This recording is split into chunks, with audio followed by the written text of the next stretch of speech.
Hi, we're group 5.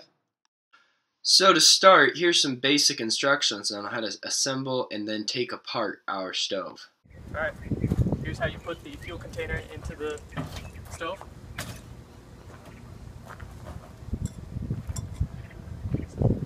Here's how you put the stove top onto the stove.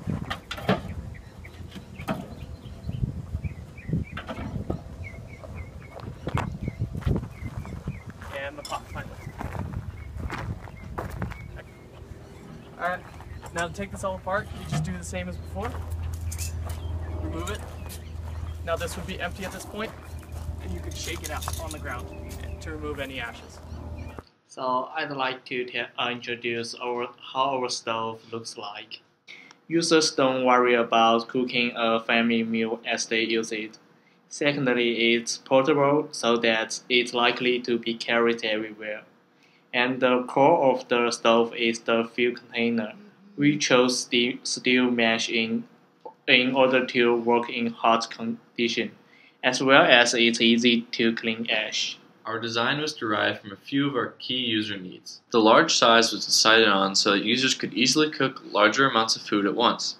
We designed our stove to be box-shaped for safety, so they would not be moved or tipped during use. The ability to store, carry, and arrange fuel easily was achieved through the use of our fuel bin. The fuel bin itself can contain and carry any number of solid biofuels, making it easier to find fuel. So overall, our stove had relatively few parts, and the parts we did have were relatively inexpensive.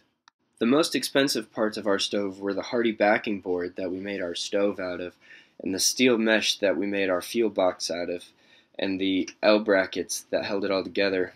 The total cost came out to $31.12, which was well under budget. With regards to safety, here's how our stove performed. The materials are safe to work with and be around. To highlight our successes, our stove was very stable, meaning that it did not tip easily nor did it wobble, and there was nearly no obstructions near the cooking surface. However, the area of fuel exposed when using a small pan is very large, which gave us a poor rating. Also, the stove got rather hot when the fire was running inside.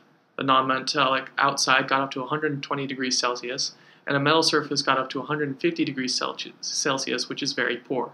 These results wound up giving our stove a fair to poor safety rating. Here are some of the testing results from our stove. The performance of our stove involves many components.